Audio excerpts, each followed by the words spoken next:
Hello everyone, welcome to my channel. आज हम इस वीडियो में छत्तीसगढ़ के मध्यकालीन इतिहास से संबंधित कलचुरी वंश स्टार्ट करेंगे, जो महत्वपूर्ण है कंपटीशन एग्जाम के पर्सपेक्टिव से।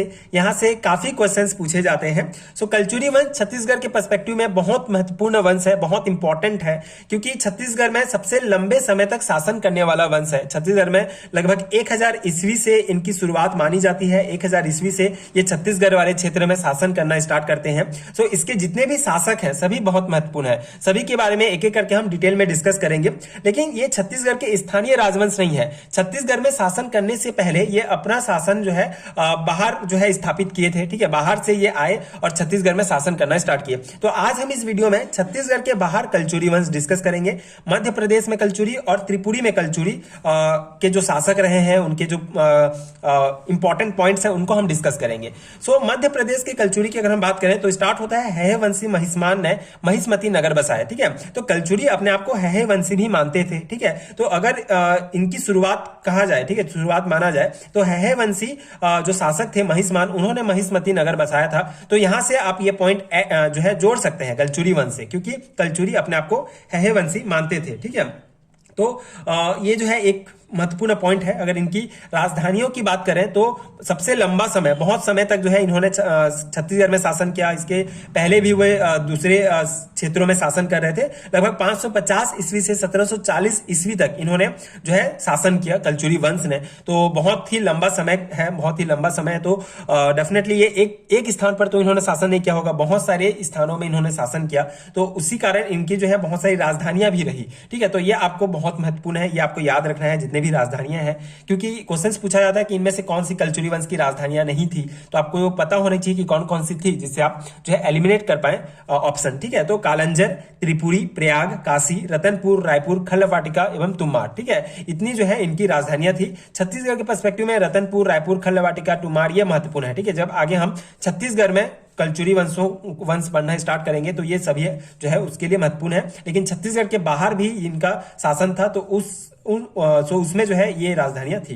ठीक है, तो अगर इसके मूल पुरुष की बात करें, ठीक है, अब इसके जो है हम शासकों के बारे में बात करते हैं, तो इनका मूल पुरुष जिन्होंने कलचुरी वंश की स्थापना की वो एक कृष्णराज है। ठीक है, इनका शासनकाल 550 से 575 ईस्वी तक था। तो कृष्णराज को मूल पुरुष कहा जाता है ऑफिशियली। ठीक है, कलचुरी वंश के मूल पुरुष कृष्णराज को कहेंगे। उसके पुत्र शंकरगढ़ एवं उनके पुत्र बुद्धराज। ठीक है, शंकरगढ़ 575 से 600 ईस्वी तक शासन किया और बुद्धराज ने 600 से 620 तक। ठीक है, तो ये बुद्धराज को वातापी के चालुक्य नरेश मंगलेश ने लड़ाई में हरा दिया। ठीक है, बुद्धराज ने मंगलेश, ठीक है, चालुक्य के नरेश मंगलेश से जो है युद्ध में जो है हार हुई बुद्धराज की। उसके बाद जो है इनके बाद, ठीक है, बुद्धराज के बाद जो है कोई जानकारी नहीं मिलती मध्य प्रदेश की कलचुरी के, इसीलिए इसको अंधकार युग कहा जाता है। ठीक है, 150 से 200 साल तक इसके बाद के जो शासक हैं उनके बारे में जानकारी नहीं मिलती, इसलिए अंधकार युग कहा जाता है। तो मध्य प्रदेश के कलचुरी में आपको बस इतना पॉइंट याद रखना है, हेहे वंशी महिष्मान ने महिष्मती नगर बसाया। ठीक है, महिष्मती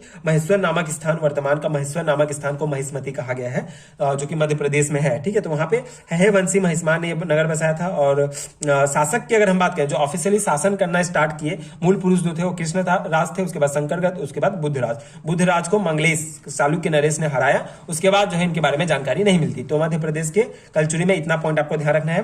ठीक है, नेक्स्ट है त्रिपुरी के कलचुरी। ठीक है, त्रिपुरी कलचुरी बेसिकली त्रिपुरी जो है त्रिपुरी जबलपुर के पास वाला क्षेत्र त्रिपुरी है। दोनों ही मध्य प्रदेश में आते हैं, लेकिन आपको अलग अलग पढ़ना है। ठीक है, मध्य प्रदेश के कलचुरी में आपको इतना पढ़ना है, मध्य प्रदेश के कलचुरी में आपको इतना पढ़ना है, एंड त्रिपुरी के कलचुरी में आपको कुछ अलग पॉइंट्स डिस्कस करने हैं। सो त्रिपुरी की कलचुरी की अगर हम बात करें तो त्रिपुरी की स्थापना, ठीक है, त्रिपुरी की स्थापना वामराज देव ने किया था। मतलब त्रिपुरी में कलचुरी वंश की स्थापना, ठीक है, त्रिपुरी में कलचुरी वंश की स्थापना एवं त्रिपुरी को अपनी राजधानी किसने बनाया था? वामराज देव ने। और ये इन्होंने परम भट्टारक, महाराज धीराज, परमेश्वर जो है उपाधि धारण की थी वामराज देव ने। एंड कालंजर, गोरखपुर प्रथम राजधानी थी इन्होंने ठीक है।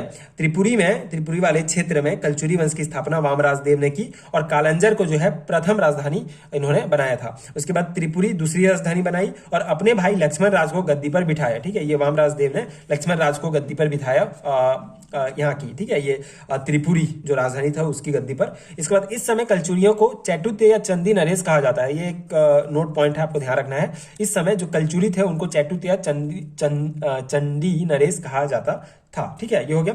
अब त्रिपुरी के कलचुरी वंश के जो महत्वपूर्ण शासक हैं उनको पढ़ेंगे, ठीक है, एक एक करके उनके बारे में महत्वपूर्ण पॉइंट आपको ध्यान रखना है। सो त्रिपुरी के कलचुरी जो है से फिर स्टार्ट होता है शंकरगढ़ प्रथम से, ठीक है।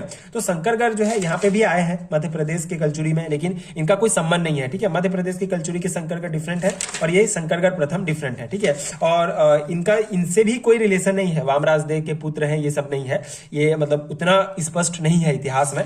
आपको सीधा जो है शंकरगढ़ प्रथम से पढ़ना स्टार्ट करना पड़ेगा, ठीक है। तो शंकरगढ़ प्रथम शिलालेख सागर क्षेत्र से इनका शिलालेख प्राप्त हुआ है। इन्होंने भी परम भट्टारक उपाधि धारण की थी। इसके बाद जो है लक्ष्मण राज प्रथम, इसके समय राष्ट्रकूटों और कलचुरियों के मध्य अच्छे संबंध स्थापित हुए, ठीक है। तो लक्ष्मण राज ने 825 से 850 ईस्वी तक इन्होंने शासन किया और इनके समय जो है राष्ट्रकूटों और कलचुरियों के मध्य अच्छे संबंध स्थापित हुए। इसके बाद कोक्कल प्रथम 850 से 890 ईस्वी तक इन्होंने दो प्रमुख साथी बनाए, भोज जो उत्तर भारत के थे, राष्ट्रकूट कृष्ण द्वितीय, ठीक है, दो दक्षिण भारत के थे, ठीक है। तो ये इंपॉर्टेंट पॉइंट है, आपको ध्यान रखना है कि कोक्कल प्रथम, ठीक है, जो त्रिपुरी के कलचुरी वंश के शासक थे जिन्होंने 850 से 890 ईस्वी तक शासन किया, उनके दो प्रमुख साथी कौन कौन से थे? तो भोज जो उत्तर भारत के थे, राष्ट्रकूट कृष्ण द्वितीय जो कि दक्षिण भारत के थे, ठीक है। सो त्रिपुरी की स्थायी राजधानी, कोक्कल ने त्रिपुरी को स्थानीय राजधानी जो है घोषित किया, स्थानीय राजधानी बनाया। बिलहरी लेख से जो है इनके बारे में जानकारी मिलती है। इनके पुत्र थे शंकरगढ़ द्वितीय, ठीक है, शंकरगढ़ द्वितीय इनके पुत्र थे। मुग्ध तुंग या रण विग्रह भी इन्हें कहा जाता है। 890 से 910 ईस्वी तक इन्होंने शासन किया। सोमवंशियों को पाली क्षेत्र बिलासपुर से हराया तथा अपने अनुजों को मंडलाधिपति के रूप में लाफा जमींदारी के अंतर्गत तुमार भेजा, ठीक है। तो बिलासपुर पाली वाला क्षेत्र जो वर्तमान का बिलासपुर है उसमें जो है सोमवंशी शासन कर रहे थे, तो उनको जो है शंकरगढ़ ने हराया और अपने भाइयों को वहां पे जो है मंडलाधिपति के रूप में जो है तुमार भेजा था, ठीक है, इस क्षेत्र में शासन करने के लिए भेजा। और शंकरगढ़ द्वितीय के पुत्र थे बालहर्ष, ठीक है, बालहर्ष के भाई युवराज देव, ठीक है। तो ये ज्यादा समय तक शासन इन्होंने नहीं किया। युवराज देव प्रथम, ठीक है, इन्हें केयूर वर्ष के नाम से भी जाना जाता है, ठीक है। इन्होंने 915 से 915 से 950 ईस्वी तक इन्होंने शासन किया। युवराज देव के पुत्र थे लक्ष्मण राज द्वितीय, ठीक है, एंड इनके पुत्र थे शंकरगढ़ द्वितीय। फिर इनके भाई थे युवराज देव द्वितीय, ठीक है। अब युवराज देव द्वितीय के पुत्र थे कोक्कल द्वितीय, उनके पुत्र थे गांगेय देव, ठीक है, जिन्हें विक्रमादित्य भी कहा जाता है। उनके पुत्र कर्ण, उनके पुत्र यश कर्ण, फिर गया कर्ण, ठीक है। तो ये क्रोनोलॉजी आपको याद रखना है, ठीक है। मेनली इनके बारे में कुछ महत्वपूर्ण पॉइंट आपको नहीं मिलेंगे, लेकिन आपको ये क्रोनोलॉजी जो है लाइन से याद रखना पड़ेगा क्योंकि बहुत इंपॉर्टेंट है, कहीं से भी क्वेश्चंस पूछा जाता है। कलचुरी वंश बहुत इंपॉर्टेंट है छत्तीसगढ़ के किसी भी कंपटीशन एग्जाम के पर्सपेक्टिव से, तो आपको ये क्रोनोलॉजी याद रखना है। अब कोक्कल द्वितीय के पुत्र थे कलिंगराज, ठीक है, इन्होंने छत्तीसगढ़ में जो है फिर त्रिपुरी की कलचुरी वंश की स्थापना की, छत्तीसगढ़ में कलचुरी वंश की स्थापना की। तो इसको हम जब छत्तीसगढ़ की कलचुरी वंश डिस्कस करेंगे तो वहां पे और डिटेल में समझेंगे। आपको बस यहाँ पे ये क्रोनोलॉजी ध्यान रखना है, ठीक है। त्रिपुरी के कलचुरी वंश के अंतिम शासक थे विजय सिंह, ठीक है। अब अंतिम शासक के रूप में आपको विजय सिंह याद रखना है, ठीक है। तो इस प्रकार से त्रिपुरी के कलचुरी वंश में आपको मेन जो है ये क्रोनोलॉजी और ये कुछ इंपॉर्टेंट पॉइंट्स, ठीक है, जो महत्वपूर्ण शासक हैं, जैसे शंकरगढ़ प्रथम, लक्ष्मणराज प्रथम, कोक्कल प्रथम से रिलेटेड एंड शंकरनाथ द्वितीय, ठीक है। उसके बाद ये पूरा क्रोनोलॉजी, तो इस प्रकार ये कंप्लीट हो जाता है त्रिपुरी के कलचुरी। यहीं से आपको क्वेश्चन जो है घुमा घुमा कर पूछे जाएंगे। आप बार बार इसको जो है रिविजन करेंगे तो आपको मतलब याद करेंगे अच्छे से, तो डेफिनेटली आपका सारा कंफ्यूजन दूर हो जाएगा, ठीक है। आई होप कि आपको समझ में आ गया होगा। एक बेसिक नोट्स प्रोवाइड मैंने किया है जो आपके एग्जाम के लिए हेल्पफुल होगा।